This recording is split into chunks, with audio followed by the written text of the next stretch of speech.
네, 매주 목요일에는 진짜 뉴스킹으로 여러분들 찾아뵙고 있습니다. 오늘도 어김없이 김진일 평론가, 박지훈 변호사 두 분 나오셨습니다.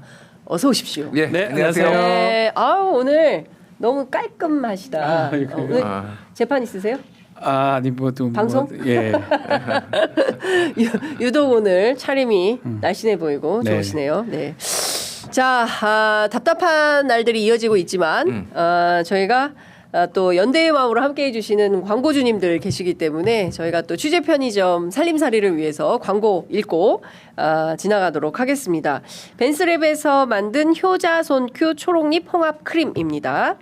집집마다 하나씩 꼭 챙겨두면 좋은 크림인데요. 관절에 좋다고 알려진 뉴질랜드 초록잎 홍합에다가 장미꽃 추출물, 발효 동백 오일, 양파 추출물, 보리지씨 오일, 효과 빠른 릴렉싱 크림입니다. 네 가지 특허 성분까지 추가되어서 효과가 아주 빠른 릴렉싱 크림이라고 소개해드릴 수 있는데요.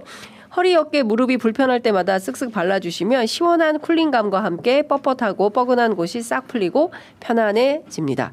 평소에 쑤시거나 결리면 파스 붙였다가 피부가 따끔거리면서 파스 화상 입는 분들 계시는데요.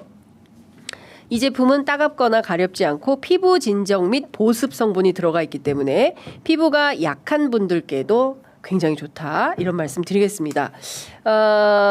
써보신 분들이 후기도 많이 남겨주고 계시는데요. 이런 글들 올라와 있습니다. 평소 파스만 사용하시던 부모님께 드렸더니 엄청 부드럽고 시원하다고 하십니다. 어깨가 찌뿌두둥할 때 바르면 시원하고 금방 풀리는 느낌이 파스보다 편하고 좋습니다.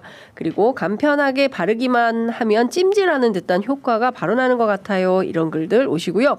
최근 후기 하나 올려주셨는데 집회 나갔다가 찬바닥에 오래 앉아 있거나 오래 걷다 보니 근육통이 왔는데 효자손큐 초록잎 홍합크림을 발라봤더니 마사지 효과도 있고 사용하기 편해서 계속 애용하고 있습니다. 이런 글이 집회 후기와 함께 효자손큐 후기도 올려주셨습니다. 사장님께서 제품에 대한 자신감이 있으세요. 그래서 본품 구매 시 동봉해드리는 체험용 샘플을 먼저 사용해 보시고 이거 효과가 없다, 나하고 안 맞아 이러시면 본품 미개봉 상태에서 반품하시면 100% 환불해 드리고 있습니다. 배송 메시지에 취재 편의점 이렇게 남겨주시면 체험용 샘플을 무려 2배로 챙겨서 보내드리고 있으니까요. 꼭 취재 편의점 메시지 남겨주시고요. 또한 1+1 이벤트 진행 중에 있으니까 부담 없이 구매해서 사용해 보시면 좋겠습니다.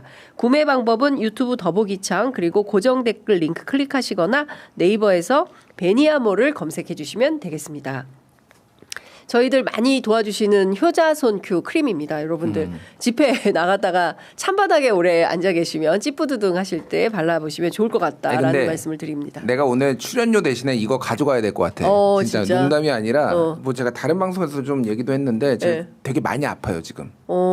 이게 담이 와가지고 제가 지금 그래, 담 결린 김준일 제목 봤어요. 장난 아니야 지금. 너무 아프고 밤에 지금 발로 지금은 못 바르고 밤에 잠을 못 잘 정도야. 아파가지고. 세상에. 근데 이게 안 풀려 이게. 내란성 담이에요. 그러니까 이게 뭐 한겨레 어제 칼럼 제목도 있었는데 내란성 불면이 이어서 헌재성 불안장애 지금 그러니까. 온다고. 맞아요. 이게 뭐 윤석열 탄핵되면 나을 것 같긴 한데 어쨌든 그 전에까지는 빨리 탄핵해 김준일 낫게. 나 죽을 것 같아 진짜. 정말. 이거 발라야 돼. 이거 발라야 돼 진짜. 제가 발라보고 다음 주에 얼마나 효능이 좋아졌는지를 제가 직접 임상 실험을 하겠습니다. 저는 이건 자주 발라요. 효과 있습니다. 시원하고 뭐 이게 효과라는 게 사실은 뭐 플라시보 이런 것도 있지만 기분이 좋아지거든요. 그리고 저는 또 이거 검증된 거기 때문에 저희 어머니도 이거 쓰고 계시고 그러니까 한번 사용해 보십시오. 여러분들 좋습니다. 한번 사용해 보시면 저도 가끔 바릅니다. 저도 그러니까 마감할 때 우리 노트북을 많이 쓰니까 늘 이제 어깨가 아프잖아요. 다 거북이야 전부 다. 그래서 맨날 이 운동하잖아요. 이거 올챙이 개구리 운동 하는데 그때 이거 하면서 함께 발라주시면 좋다라는 말씀을 좀 드리겠습니다. 뒤이어서 하나 더 상품 소개하도록 하겠습니다. 이번에는 그 앞에 있는 거예요. 타임쿡에서 준비한 구운 계란. 잡숴. 잡숴. 먹어야 산다. 예, 먹어야 산다. 자연이 키우고 정성이 더한 건강한 구운 계란입니다. 신선한 직영 양계 농장에서 생산하고 직접 구워서 더욱 고소하고 맛있어요? 담백한 구운 계란입니다. 건강한 단백질 간식으로 아침에도 운동 후에도 딱 좋은 구운 란인데요. 무보존제, 무색소 그리고 자연 그대로의 영양을 담았습니다. 계림 농장은 지난 30년간 30년 한 세대를 하셨네. 농장을 운영하고 있고요. 2025년 3월에는 국내 최초로 미국 수출을 우리나라 계란이 미국으로 가나 봐. 미국 수출을 이뤄낸 대규모 농장입니다. 농장에서 식탁까지 모든 단계에서 위해 요소를 분석하고 관리하는 안전관리 통합인증 햇섭을 양계 농장 가운데 국내 최초로 획득할 만큼 철저한 생산 관리를 하고 있습니다. 계림 농장의 구운 란은 직접 생산한 천연식물 추출 사료를 먹고 자란 40주 미만의 건강하고 젊고 건강한 어미닭이 산란한 100% 무항생제 계란만을 사용하고 있습니다. 구운 란 이외에도 훈제란, 반숙란, 신선란 등이 있고요. 특히 반숙란은 히말라야 핑크 소금이 녹아있는 물이 침투해서 제조 과정에서 계란에 간이 잘 배이도록 특허받은 기술로 만든 반숙란입니다. 너무 맛있어요. 너무 맛있어요. 반숙란 진짜 너무 맛있어. 이거 구운 것도 맛있어. 나 이거 빨리 집에 얘기해야 되는데 지금 사라고. 잠깐만. 아직 다 안 읽었어. 구운 계란은 29에 8,900원. 야, 이거 되게 39에 11,900원입니다. 옵션에서 다양한 계란을 구매하실 수 있고요. 주문은 네이버에서 타임쿡 검색하시거나 또는 02-6264-8819, 6264-8819로 전화 주문도 가능합니다. 유튜브 더보기창 장윤선의 취재 편의점 링크에서도 구매하실 수 있으십니다. 저희 이거 너무 맛있어요. 특히 반숙란 완전 강추. 진짜 맛있어요. 이 구운 계란이 전 좋은 게 네. 까기도 좋고 금방 까죠. 건강한 것 같아 맛이. 네. 매우 건강한 계란 맛입니다. 네. 달걀 맛. 그렇구나. 네. 아니, 하나 더 드세요. 국제뉴스 좀 보시는 분들 좀 아시겠지만 요즘 미국이 조류 인플루엔자로 지금 계란값이 폭등해가지고 심지어는 아이슬란드 달라고 덴마크한테 막 협박했잖아요. 그러다가 덴마크한테 계란 좀 수출해 줄 수 없니? 최근에. 근데 우리나라 계란값도 지금 맞아요. 10% 이상 그러니까 많이 올랐어요. 지금 최근에 수출도 하고 막 그러느라고. 이 가격이면 제가 보면 해자입니다. 진짜로 해자다. 최근에 또 오른 가격 가면 해자고 특히 이제 단백질 부족하신 분들은 이거 정말 좋아요. 저도 사실은 요게는 아닌데 어쨌든 집에 구운 계란은 정기적으로 이게 했거든요. 하나는 이제 그냥 날계란, 하나는 구운 계란 해가지고 바쁘면은 밥 대신에 이걸 먹어요. 그러니까. 단백질 보충해야 되니까 굉장히 좋습니다. 댓글창에 반숙인데 댓글창에 난리 났어. 사이다 줘라 사이다. 그러니까 내가 진짜 계란 사이다 줘라. 센스가 없어. 센스가 없어. 제가 사이다 줘라 사이다. 드리고 싶은 말씀이 반숙인데 이게 맞는 말인지 몰라도 그 반숙도 있고 지금 구운 것도 있어요.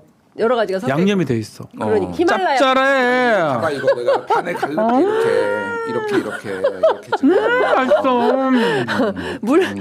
물이라도 줘라. 막 지금 댓글창에 난리 났어. 반숙 한번 드셔보세요. 진짜 맛있어요. 반숙 맛있어. 진짜. 자, 미국에서 계란 한 판에 3만 원이래요. 장난 아니에요. 우리도 이제 뭐 그때 그런 적이 있어. 한때 우리도 계란값이 폭등했고 막 이런 적이 있었는데 지금 그렇구나. 예. 반숙 어디 있는데 반숙이 맛있는데. 목 막혀서 방송 종료하시면 안 막혀. 반숙은 안 막혀. 너무 맛있어. 야, 목 막혀서 방송 중단하면 양념이 돼 있지. 이게 이해가 안 돼. 진짜 맛있어요. 김준일 광고 천재. 노른자 떨어진 거 주워 먹고 있어. 맛있어가지고 진짜 맛있어. 준이가 반숙 꼭 드셔야 돼요. 반숙 뭐 어떻게 구분해? 그러니까 안 써 있어. 예, 그러니까 저기 복골복이야. 그러니까 근데 저는 개인적으로 반숙란 강추입니다. 반숙 너무 맛있어. 반숙란 진짜 너무 맛있어 지금. 정말 맛있어 진짜. 구운 것도 맛있지만 구운 것도 맛있는데 반숙란은 진짜 맛있더라고요. 정말 강추입니다. 자, 지금 댓글창에 탄핵 맛 좀 알려줘라. 진짜 답답해가지고. 중요한 것은 지금 언제 탄핵 심판이 되느냐인데 그에 앞서서 어제 이재명 대표 항소심 판결 조금 얘기 좀 하고 넘어가도록 할게요. 일단 그 재판 관련해서는 저희들이 이제 다 분석을 해서 그거 말고 정치적인 얘기를 좀 여쭤보도록 하겠습니다. 일단 중요한 것은 이 재판으로 변호사님 끝나는 건가요? 대법원 또 판결 있죠. 어떻게 되는 겁니까? 국민의힘의 이제 어제 논평도 그렇고 대변인 얘기도 그렇고 대법원에서 이제 판단을 2달 안에도 할 수 있다. 신동욱 대변인이 또 얘기를 하더라고요. 불가능한 얘기를 하는 바람인데도 바람이 이제 실현 가능성이 있는 바람이 있고요. 지금 상황대로라면 대법원에서는 만약 한다 하더라도 상고 기각을 할 겁니다. 그 무죄로 확정될 가능성이 매우 높고요. 네. 그게 아니고 이제 국민의힘이 바라는 그림은 2달 안에 결정이 난다. 근데 우리가 사실 어려운 용어긴 한데 파기 환송이 있고 파기 자판이 있습니다. 대법원은 법률심이기 때문에 파기를 해서 사실심으로 돌려보내는 걸 파기 환송이라고 그러고 파기하면서 본인들이 스스로 판단할 수도 있습니다. 네. 근데 이제 파기 자판을 하는 경우는 정말 극히 드물어요. 파기 자판은 뭐예요? 파기를 하면서 스스로 판단합니다. 자판. 이재명 유죄고 집행유예 나와라 해라라고 결론을 스스로 판단할 수 있는 것도 있어요. 파기 자판. 근데 그거는 정말 극히 드문 경우고요. 대부분 환송을 시킵니다. 이 고등법원 사실심으로. 그래서 어쨌든 간에 국민의힘이 유일하게 원하는 거는 유죄 취지로 돌아가는 건데 그거 해도 거의 6개월 내지 1년이 넘어갑니다. 그 사실은 끝났어요. 끝났다. 그렇게 원했던 사법 리스크는 그렇게 쳐다봤던 이재명의 입하고 이재명의 이 재판만 쳐다봤었거든요. 그러니까. 다른 거 안 했잖아요. 하루 종일 이거만 했잖아요. 불 나도 이거 하고 불 안 나도 이거 하고. 그러니까. 근데 결국 이건 끝나버렸다. 근데 저는 국민의힘 패널들하고 가끔 토론하잖아요. 다른 방송국에서. 근데 어떻게 저렇게 집요하게 이재명만 물고 늘어지나. 무슨 얘기 하더라도 그 연결이 딱 돼요. 그 내가 이때쯤 나올 때 됐네 하면 또 이재명 할 말 없어. 이재명 나오지 않을까? 이재명 재판 어쩌고 저쩌고 그렇게 하는데 이제 그조차도 이제 없어져 버렸죠. 그거는 저는 끝났습니다. 끝. 비워봐. 그러니까 요거를 이제 데이터로 좀 말씀을 드리면은요.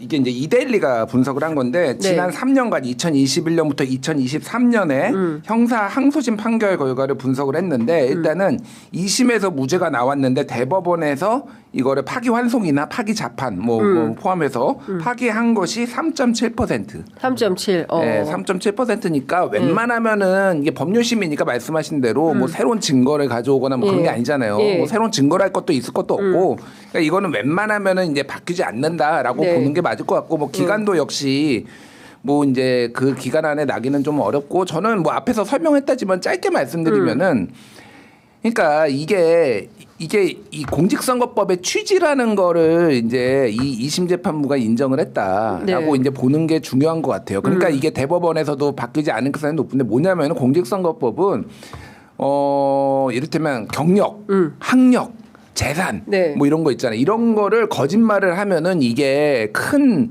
어떤 유권자들의 혼란을 불러일으킬 수 있기 때문에 이런 거를 하지 말라라는 거지. 근데 말로 하는 거는 서구의 모든 자유민주주의 국가들은 말로 하는 거 가지고는 거의 기소를 안 해요. 기소 자체를 안 하는 이유는 그거는 그러니까 그 민주주의 국가에서는 그거는 토론의 영역으로 맡겨야 된다는 거예요. 그게 원칙이에요. 그러니까 사실은 1심이 너무 세게 나왔고 설령 유죄 심증을 가졌다고 하더라도 너무 세게 나왔고 왜냐하면은 지난 정성호 의원실에 분석했는데 지난 3년간에 분석을 해보니까 낙선자들 뭐 당선자 낙선자 포함해서 말을 가지고 이런 학력이나 이런 재산이나 이런 게 아니고 말을 가지고 기소돼서 유죄 난 사람은 허경영 한 명밖에 없다. 허경영 한 명. 그거는 진짜 거짓말이었죠. 그러니까 진짜 박근혜 뭐 무슨 사진 조작해서 아니 이병철 아들이랑 박근혜랑 결혼했다는 2007년에 이미 징역을 1년 반에 살았고요.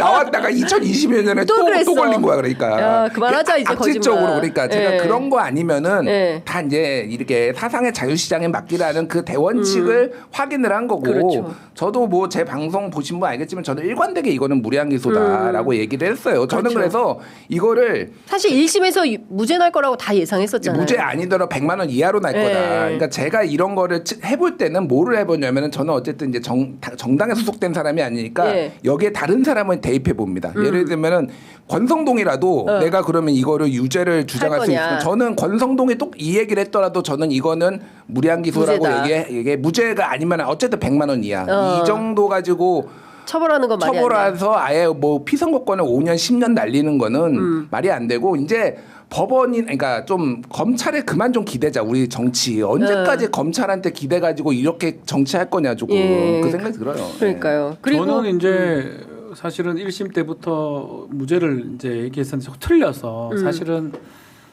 법률 관련해서 특히 윤석열 정부 들어오면서 거의 90%가 틀려요. 저는 예측을. 상식적인. 직업이 변호사고. 너무 상식적이라 그래. 자 판결문도 읽어보고 있고 그리고 우리가 일들을 하기 때문에 배워갖고 하는 일들이기 때문에 어쩌면 좀 예측을 많이 했는데 이번에도 틀릴 것 같아서 저는 또 이번에 당연히 무죄라고 생각을 하고 있었거든요. 네, 네. 실제로 무죄가 나왔을 때 안도의 한심이 좀 들긴 하더라고요. 예. 그러니까 맨날 틀려서 이 방송 보시는 분들도 무슨 펠레 같이 저기 틀리니까 부정탈까봐. 네, 펠레도 축구는 잘하지만 다 틀려요. 다 틀리잖아요. 저도 저희 제 재판을 맞출지를 못하니까 다른 방송은 맞추는데 재판 네. 결과를 못 맞추니까 예. 어쨌든간에 1심에서 잘못된 판결을 저는 했다고 보고요. 네.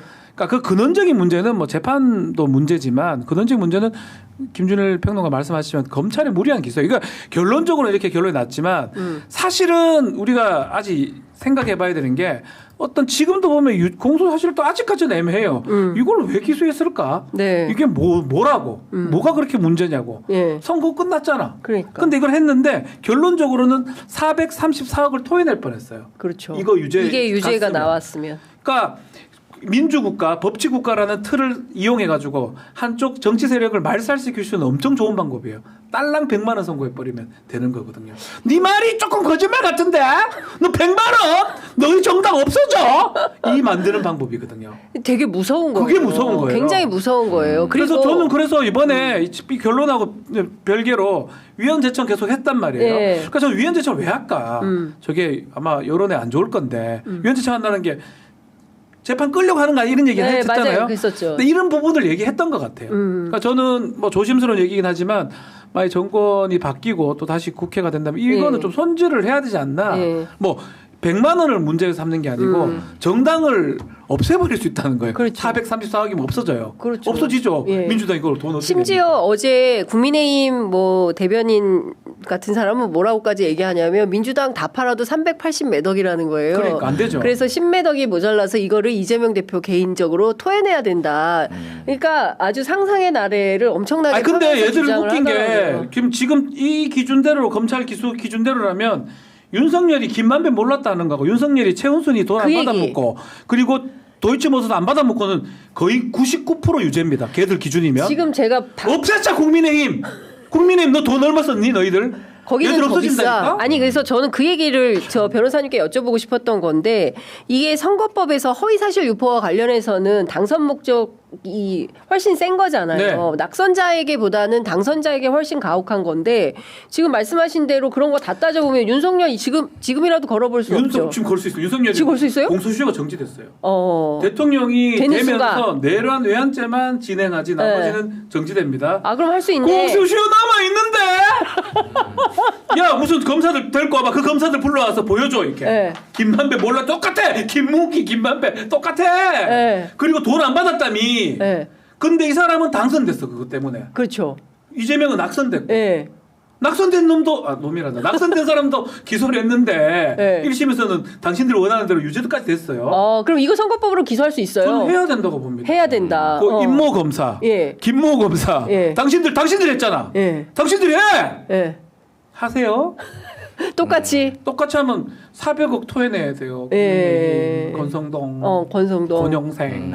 근데 이제 저는 제 의견을 짧게 말씀드리면은 네. 뭐 김건희 학력 위조에 대해서 명백한 오보라고 주장을 했는데 학력 위조다 밝혀졌고, 그렇지. 그리고 도이치모터스 주가 조작도 4달 정도 맡겼는데 손실을 봐서 돈을 빼고 절연했는데 확인해 보니까 김건희 최은순이 23억 원 먹었지. 이득 본 것도 확인됐고. 예.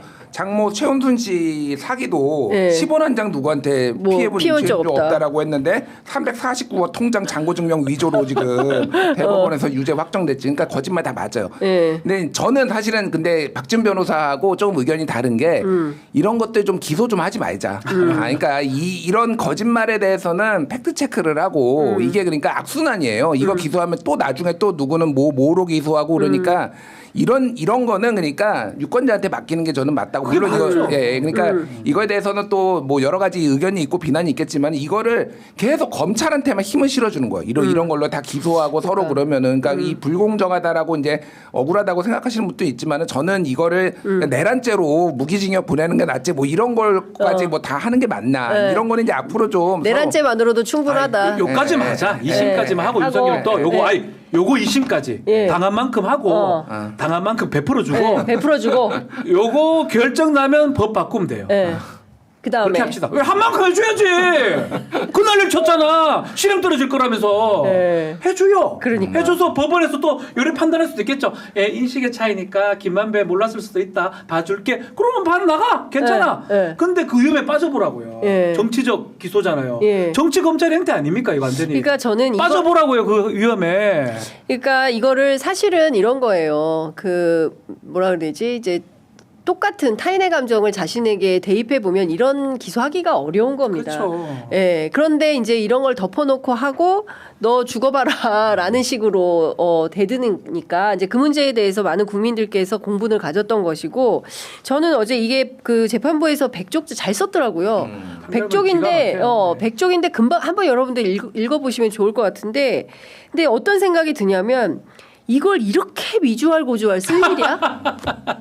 아니 저는 이제 우리는 이제 저널리즘 관점에서 이걸 가지고 김문기를 알았네 몰랐네 골프를 쳤네 안 쳤네 이거를 다 이게 이렇게 할 일인가? 코믹하죠.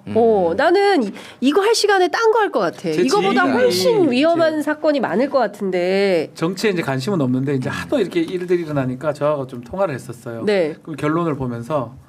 고작 이거였냐고. 그러니까. 이게 뭐라고? 나도 이게 진짜 이게 뭐라고? 김문기 알면 어쩌고 골프 치면 어쩌고 그걸 자르면 어쩌고 뭐 협박도 압박 이게 뭐라고? 그 사람들은 그러니까 협박이냐 압박이냐 관심이 없었던 거야. 네. 그냥 이재명이 거짓말쟁이고 거짓말쟁이면 처벌해야 되고 그쵸. 민주당 없어져야 되고 뭐 그런 식으로만 생각을 했던 거예요. 이재명 같은 정치인 있으면 안 돼. 이런 생각을 했는데 그 내용을 하나하나 결국 들여다보게 된 거예요. 그렇죠. 이것 때문에 네. 보니까 이게 과연 공소사실 유치하다. 이걸로 국가가 왔다 갔다 하는 게 말이 되냐. 그러니까. 얘기를 하더라고요. 그러니까 나는 엄청난 범죄 사실이 있는 줄 알고 정말 어제 제가 이게 포스트잇 붙여가면서 꼼꼼히 다 줄 다 쳐놨네. 줄 다 쳐놨어. 줄을 쳐가면서 봤는데 읽다가 내린 결론은 이게 이렇게까지 할 일이야? 그게 한심하다 진짜. 대한민국 검찰 너무 한심하다. 세상에 밥 먹고 할 일이 없어가지고 지금 말하는 그런 얘기를 이거를 그냥 이거 말고도 이거 할 시간에 디지털 성범죄 수사해라. 그래 진짜. 그거 해라. 마약 이런 거 해라. 마약 이런 거 사건 수사해라. 정말 납득할 수 없는 사건들 너무 많은데 그런 것들 다 놓치면서 고작 이걸 가지고 몇 년이에요 지금 이게? 몇 년을 끌었어? 2022년 9월달 기소했거든요. 900일 정도 된 거 아니에요? 이런 얘기가 그렇지만 저희 이런 얘기도 해요. 이거 서울 중앙이에요.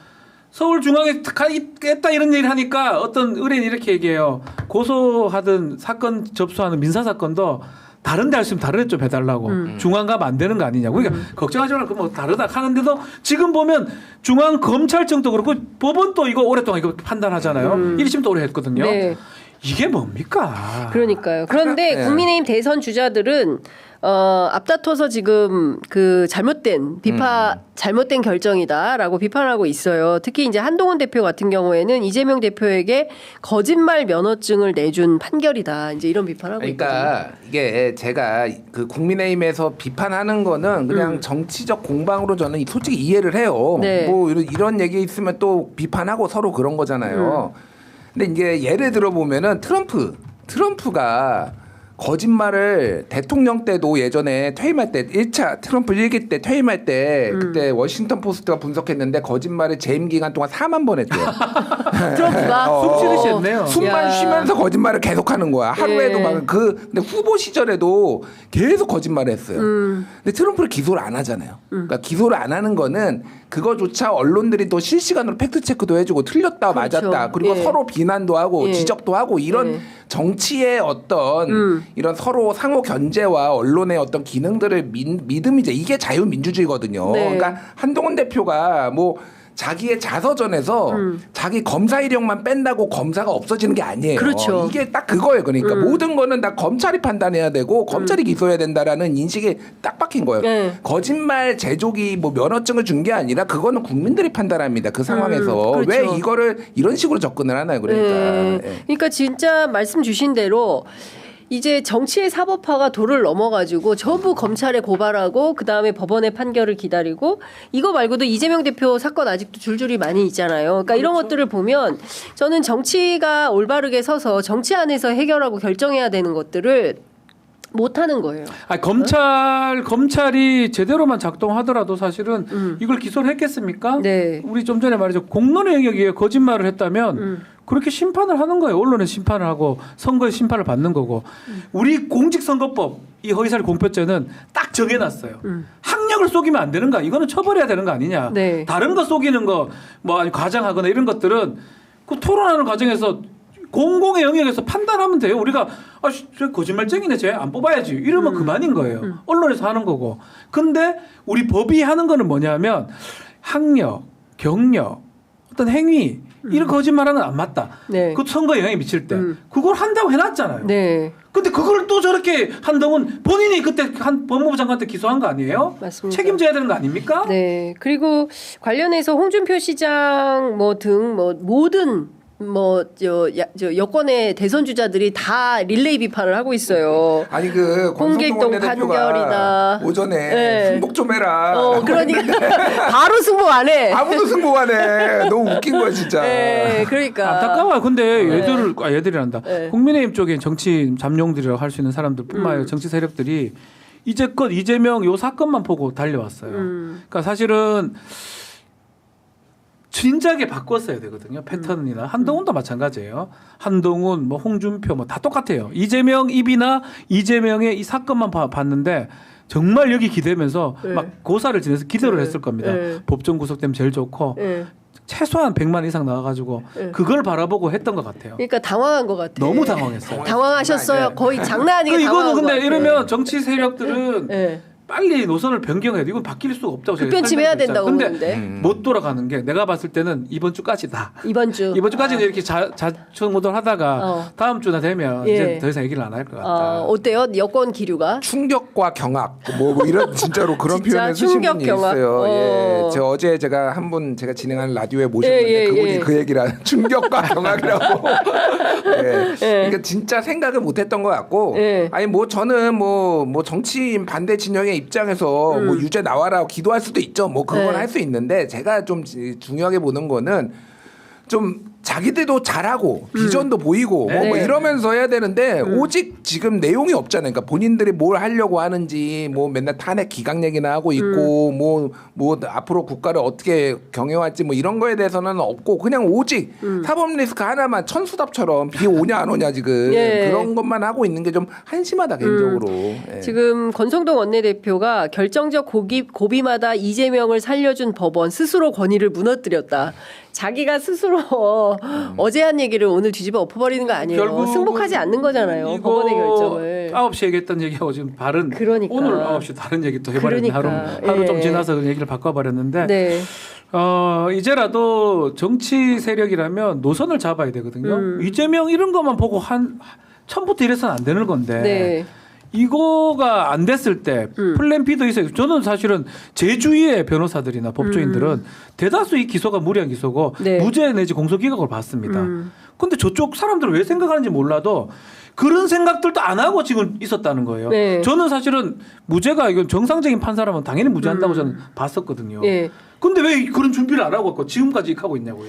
자, 개혁신당에서 이재명 대표는 대통령 돼서는 안 되는 정치인이다. 국민이 최출해야 된다. 또 이런 입장을 이준석 대표가 낸 건가? 어떻게 봐야 돼요? 아니 그러니까 차라리 그러니까 저거는 네. 합리적인 영역이라고 봐요. 그러니까 네. 제가 저거는 제 주장하고 사실은 크게 다르지 않아요. 그러니까 사법으로 뭘 하려고 하지 말고 네. 정치적으로 서로 겨뤄가지고 하라는 거잖아요. 네. 그러니까 뭐 이재명 싫어할 수도 있고 좋아할 수도 있고 뭐 있으니까 그래서 대선판에서 보자 그 얘기거든요. 뭐 그거 표현이 조금 이제 셀 수도 있지만은 네. 뭐 그렇게 좀 했으면 좋겠다. 더 이상 이제 재판부 가지고 더 네. 이상 뭐 재판 가지고 따지지 말자. 따지지 말자 좀 이제 좀 앞으로 나가자 좀 네, 정치 좀. 네. 미래로 나아가자 좀 이런 말씀 좀 주셨습니다. 자, 이어서 헌법재판소 윤석열 탄핵 심판 결정 얘기를 좀 해봐야 될 것 같은데. 답답합니다. 답답해요. 뭐 이제 더 그래도 이상- 박 변호사님 좀 들은 내용 있을 것 같아요. 아유, 주변에. 저야 예? 들은 얘기가 전혀 없고요. 아, 그래요? 다 뭐 전 지라시라고 생각이 들고 예측 내지 내피셜 같은 그런 건데 네. 이제는 더 이상 끌 이유는 사실 없어 보이거든요.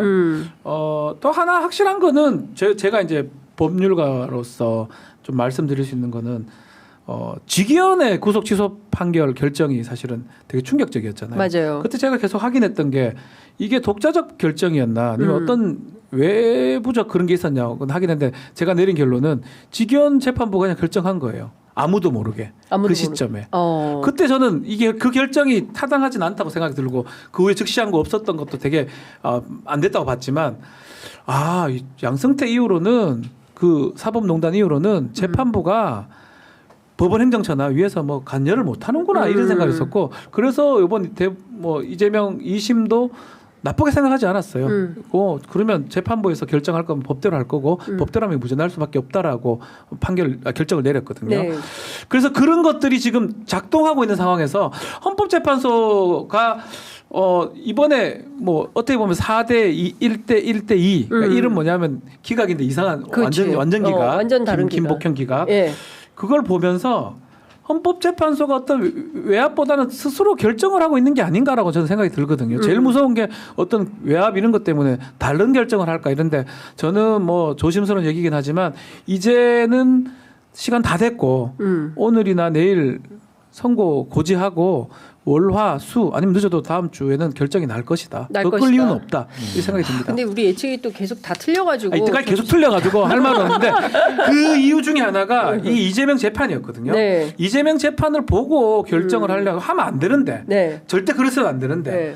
보면 평의 같은 것만 하는 줄 알았는데 알고 보니까 시간도 좀 하는 거 아니냐 이런 의심이 들어요. 한덕수 먼저 배치한 거. 네. 또 이상한 거는 저는 문영배, 이미선, 정정미 이런 재판관들이 그 기각하는데 이 내용도 좀 특이하거든요. 제 개인적으로는.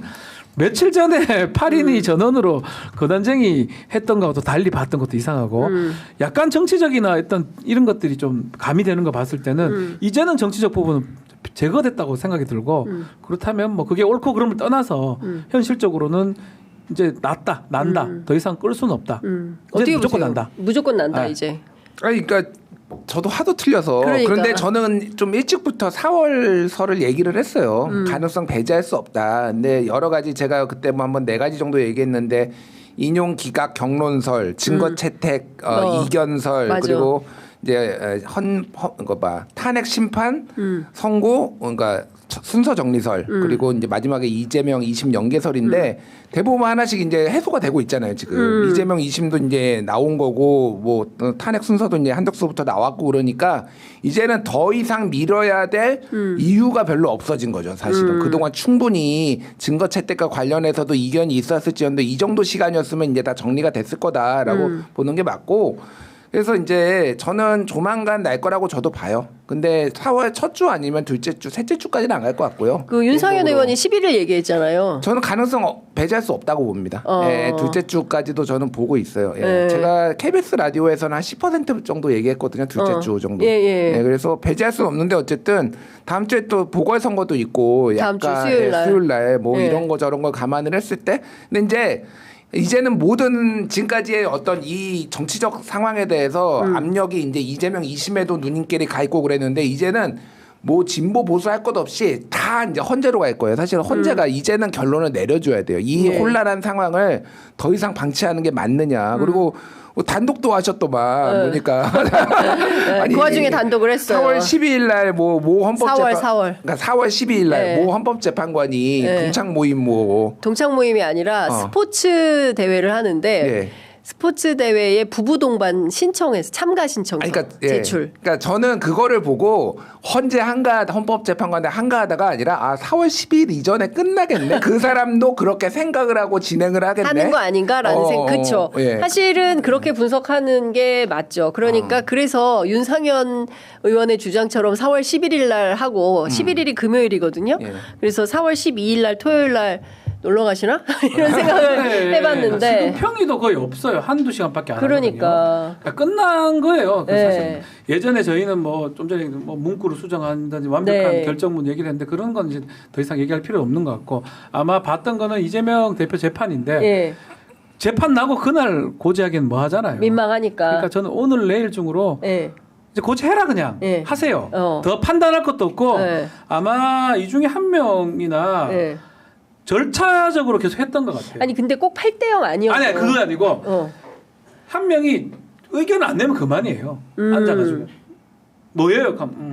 뭐야? 말 안 하고 이랬지 않았을까? 버티고 아니면 침대 뭐 죽고. 그러니까 한덕수 먼저 이렇게 말 체제 이렇게 것 같아. 내 느낌에. 내 검사 느낌에. 탄핵 먼저. 그래. 윤석열 이랬던 것 같아. 그런 상황인데 네. 그 이유 중에 하나가 이걸 뭐 기각하거나 각하하거나 뭐 그럴 수도 있겠지만 저는 그거보다는 오히려 정치적으로 보수 자기네들이 임명받았던 지명받았던 그 세력한테 그나마 어떤 보여줘야 된다. 네. 그 시간 끌 수 있는 것만큼 끌었던 것 같고요. 이제는 끌리는 사실 없다고 예. 봐야 되거든요. 아무런 이유가 없습니다. 더 끈다는 거는 그냥 없어져야 될 집단으로 보여요. 그러니까. 헌법 바뀌면 헌법에서 없애야 돼요. 저라도 그런 주장할 겁니다. 그러니까 당장 이제 선고를 해라. 네, 없어집니다. 당신들. 그리고 또 하나 더 심각한 문제가 뭐냐면 그 극우 유튜버들의 준동이에요.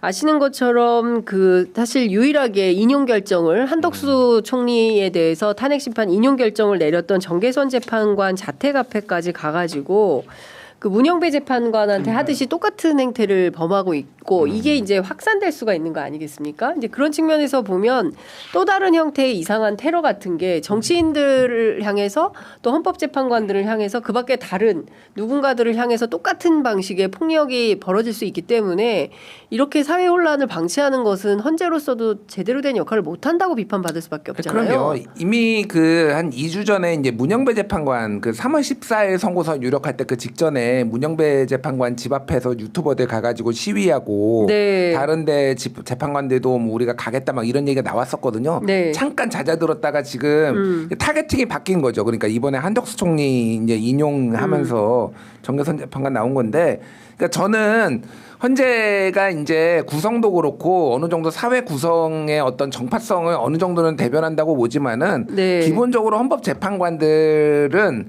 약간의 상호 존중이 있어요. 그러니까 이 정치권하고는 좀 다릅니다. 그러니까 예를 들면은 정계선 재판관이 협박을 받는데 그러면은 보수 성향의 재판관들이라고 그거 좋아할까? 그렇진 않거든요. 그러니까 네. 저는 그래서 선고가 얼마 안 남았다. 이거를 위험하게 볼 거예요. 그러니까 그분들도 이복형이라고 해서 그러면은 김복형이라고 해서 뭐 이제 정계선 저렇게 되는 거를 좋아할까? 그렇지 않거든요. 이게 위험하다라는 거는 누구보다 본인들이 더 잘할 거예요. 네. 그러니까 이견이 지금 아직도 있는 거는 같은데 조만간 해소될 것이다. 그리고 말씀하셨다시피 국민들 인내심이 지금 한계에 달았다. 지금 유흥식 추기경이 네. 지금 메시지를 냈어요. 맞아요. 정말 이게 문인들도 냈어요. 문인들도 내고 한강 작가. 네. 그러니까 일단 추기경부터 말씀드리면 추기경이 냈다라는 의미는 뭐냐면요. 이게 우리나라가 예전에 이제 제일 유명했던 추기경이 여러 번이 있었지만 이제 김수환 추기경이 하고 그 이후에 가톨릭은 웬만하면은 추기경들이 현실 정치의 메시지를 안 냈어요. 약간의 그 문화적 생내적 보수주의도 있고 여기에 이제 더 이상 내는 게 오해를 삼을 수 있다. 근데 여기에 냈다라는 거는 지금 심지어 바티칸에 있습니다. 교황청의 성직자부 장관이에요. 네, 그럼요. 이분이 바티칸에서 직접 영상으로 메시지까지 냈다라는 거는 무슨 얘기를 했냐면은 교황이 고통에는 중립이 없다라는 얘기했듯이 정의에도 중립이 없다.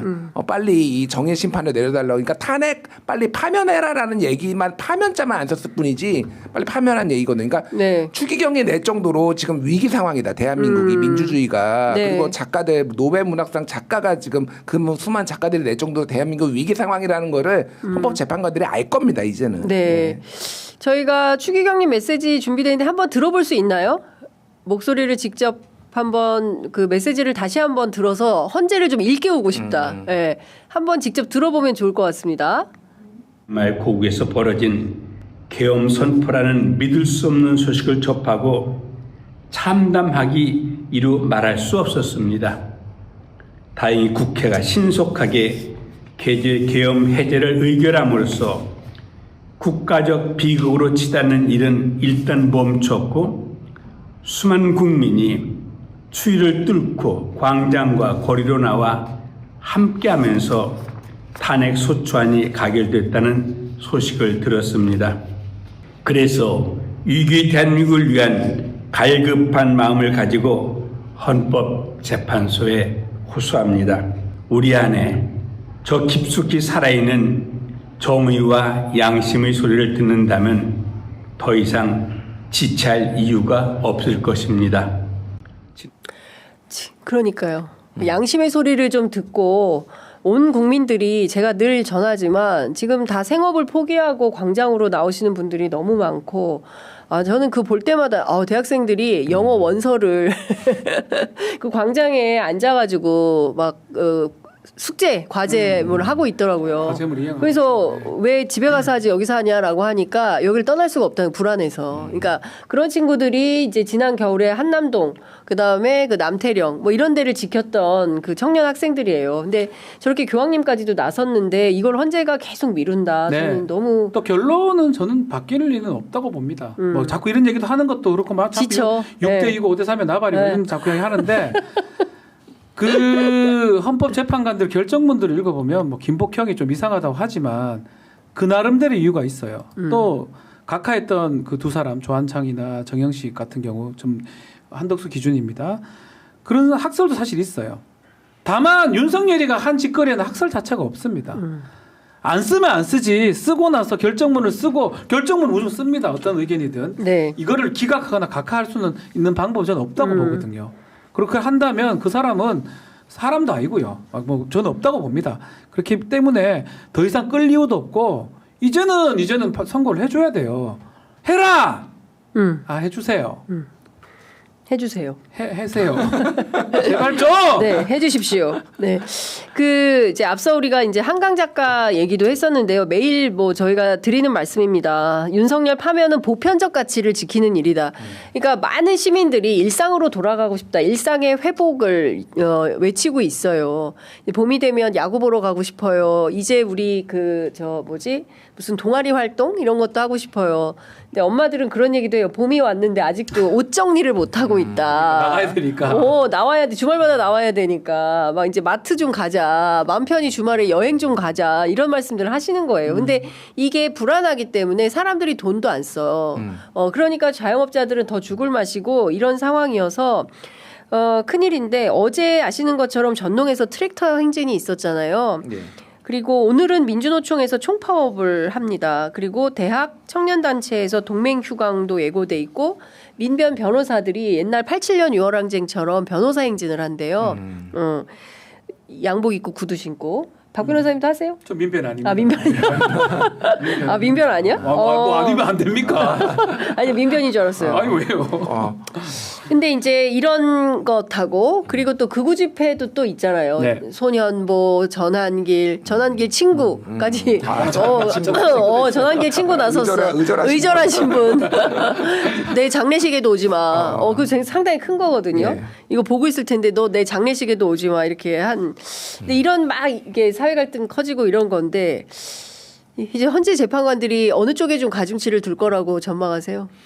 그러니까 저는 양심의 소리 아까 전에 얘기했듯이 그리고 우리가 뭐 진짜 몇 달 동안 이 얘기합니까? 이 많은 증거들과 전 국민이 목도한 이거를 보고 갑자기 엉뚱한 법리 예전에 관습헌법 내세우면서 신행정수도 이전 반대했듯이 그렇게 할 거라고 생각하지 않아요.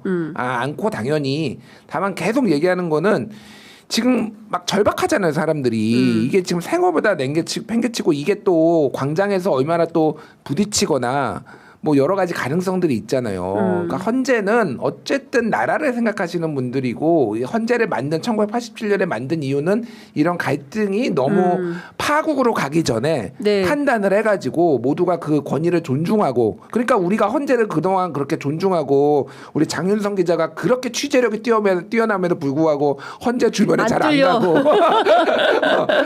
취재도 좀 가급적 자제해주고 이런 게 다 존중해서 그렇잖아요. 그럼 맞아요. 그 존중이 아직 살아 있을 때 좀 했으면 좋겠어요. 제가 그렇다고 뭐 늦어진다고 해서 너를 존중 안 할게 그런 건 아니지만은 납득이 이제 안 가려고 하는 사람들이 너무 많다. 그리고 당연히 저는 제가 이 많은 그 와중에 사건들이 있었지만 8대 0으로 전원일치 인용 파면에 대해서는 한 번도 흔들린 적이 없습니다. 현재는 그렇게 할 거라고 믿어요, 저는.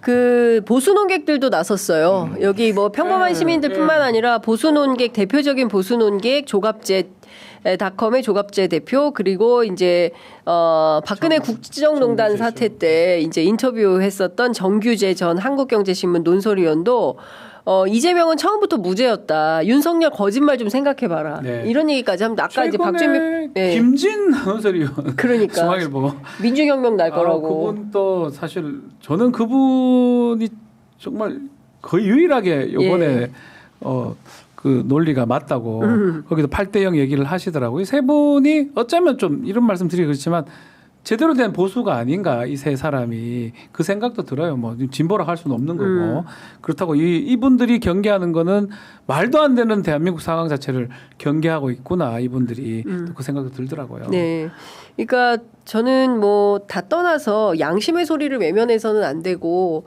법 위에 살지 말고 진짜 평범한 시민들은 어떻게 사는지. 아니, 뭐 어렵나요? 이게 어렵나? 고등학생 욕한 거다. 중학생이 봐도 이게 어떻게 저거를 내란이 아니고 파면을 안 시킵니까? 저게 인간이 아닌데. 이게 뭐가 어려워요? 어려워요?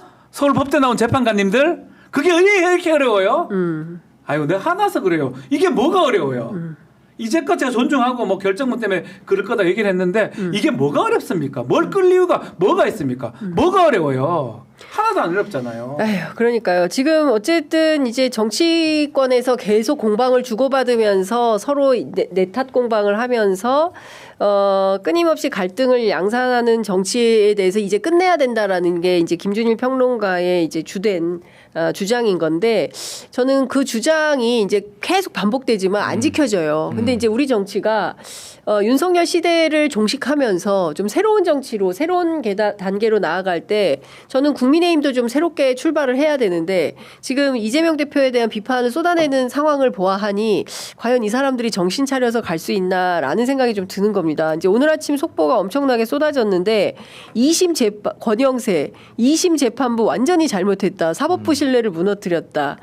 납득 못할 무죄 판결이다. 대법원이 바로잡아라. 막 이런 얘기들을 쏟아내고 있는 거예요. 인정하지 않겠다는 거거든요. 상대에 대해서 그러니까 절대 인정하지 않겠다. 이 태도. 이게 정말 진짜 어리석은 게 문제인 뭐냐면 거예요. 제가 좀 전에도 얘기를 했는데 윤석열이는 이거보다 더 커요 사실은. 윤석열이 파면되잖아요. 그럼 국민의힘 정당 없어집니다. 이 논리대로라면. 네. 하나는 알고 하나는 모른다고. 윤석열은 공소시효 정지돼 있기 때문에 누구라도 할 수 있는 상황이거든요.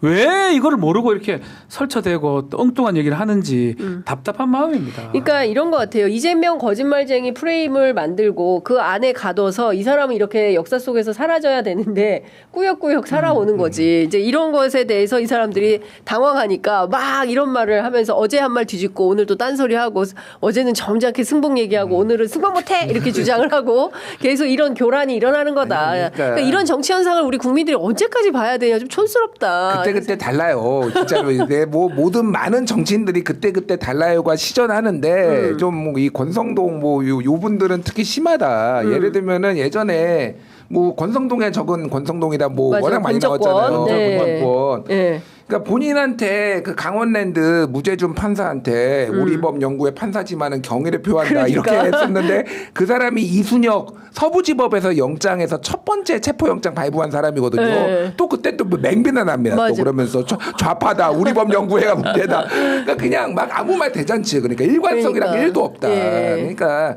뭐 국민들께서 알아서 잘 판단하실 텐데 이제 좀 이거 좀 떨쳐내자.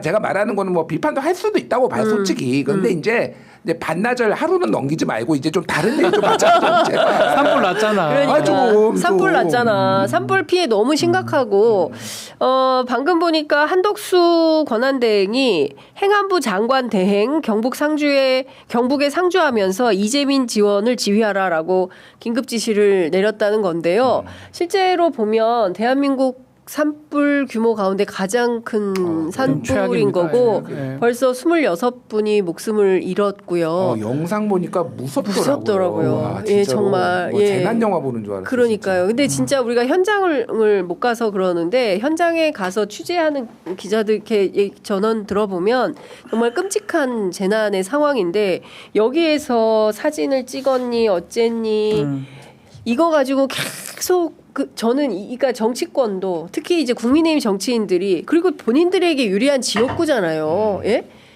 다 거기잖아요. 경남 다 네. 거기 사람들이잖아요. 여기에서 공방전 할 게 아니라 이 얘기 그만하고 내려가서 산불이라도 이거라도 해라. 거기 가 어제 있어라. 이재명 대표는 바로 안동으로 갔잖아요. 예. 예.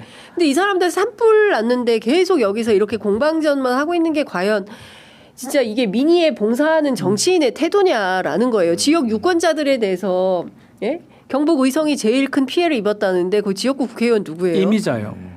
아닌가? 봤는데 어저께인가 그저께 여기 밥 먹고 이미자일 건데 제가 그 고향이라서 경북 의성이 이제 지역구 뭐 청송, 상주 뭐 다 합쳐서 맞아요. 하다 보니까 제가 정확하게 누군지는 모르겠어요. 김재원 의원이 예전에 김재원 전 최고가 있었는데 딱 그 불난 곳이 제가 태어난 곳 근처더라고요. 그래서 저는 마음이 되게 무거워요. 방송하면서도 뭐 경북 상주 문경이네. 그러면 뭐 어쨌든 거기도 불이 났고 아마 그 새로운 초선 의원일 겁니다. 의성 지역구 의원은 네. 강명군 박형수 의원. 어쨌든 여기서 다른 소리 하지 말고 정치적 메시지 내는 게 아니고 저기 가 있어야죠. 저기 가 있어야 됩니다. 진짜로 이재민들 지금 불 청송 영덕까지 다 번져가지고 난리다. 정말 무섭거든요. 오늘 비 온다고 하니까 그나마 좀 더 내려서 꺼져야 되는데 그래도 잔불들이 너무 많아요. 정말 빨리 막아야 됩니다. 그러니까요. 그러니까 저는 진짜 정말 지연 말단적인 것만 가지고 끊임없이 그 문법적으로 글자 가지고 다투지 말고 현장에 가서 정말 정치가 대한민국 정치가 펄떡펄떡 뛰고 살아있다는 것을 입증해 줄 필요가 있다. 그러지 않는 한 계속 이렇게 퇴행적 정치 행태를 하면서 이 검찰 정치에 갇혀서 아무것도 근데 이거는 이런 얘기 하지 않을 수 없어요. 이건 누가 그렇게 합니까? 집권 여당이 이렇게 하고 있어요. 발목 잡기 하고 있잖아요. 맞습니다. 민주당이 뭐 못한 잘한데 떠나가지고 그래서 제가 마지막으로 이 말은 꼭 드리고 싶어요. 박근혜 때가 떠올라요.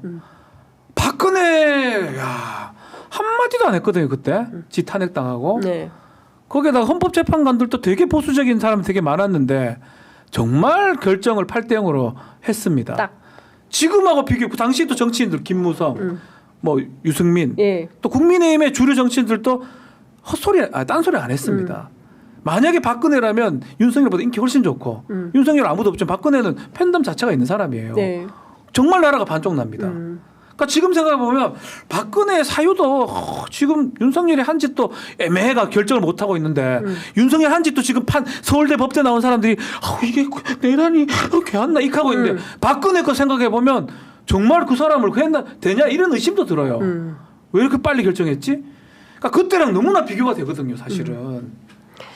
자, 참 걱정입니다. 속보 들어와 있는데요. 더불어민주당 정책위 의장 맡고 있는 진성준 의원이 민주당에서 산불 추경 추진하겠다. 추경을 또 민주당이 하겠다고 하는데 이거는 해야죠. 설마 이거 가지고 또 싸우진 않겠죠? 아니, 그러니까 뭐 재난지역 선포도 하고 그러면은 금방 될 겁니다. 근데 이제 이런 것도 사실은 좀 머리에 센스가 있으면은 국민의힘이나 정부에서 먼저 하겠다라고 해야죠. 그러니까 센스가 부족해 지금. 그러니까 오직 보는 건 지금 이재명만 보고 있으니까 지금 안 보이는 거야 이게. 이재명밖에 안 보여. 너무 원사이드하게. 보지 마 이제. 그만 봐. 아유 국민 좀 바라봐라 정말. 국민 좀 보고 정치했으면 좋겠다라는 당부 말씀 좀 드리겠습니다. 자, 두 분 말씀 오늘 여기까지 듣도록 하겠습니다. 속보가 마지막으로 하나 더 들어와서 이것만 소개하겠습니다. 하동군에서 지리산 국립공원 인근까지도 산불이 확산되고 있어서요. 큰일 났네. 탐방객들에게 대피령을 내렸다고 합니다. 지리산은 안 되는데. 그러니까. 정말 큰일 났다. 지금 뭐 문화재 다 타고 있고요. 천년 고찰들이 다 타들어가고 있고 큰일 났습니다. 이 산불부터 끄고 정치합시다. 제발 부탁드립니다. 자, 오늘 두 분 말씀 여기까지 듣겠습니다. 고맙습니다. 감사합니다.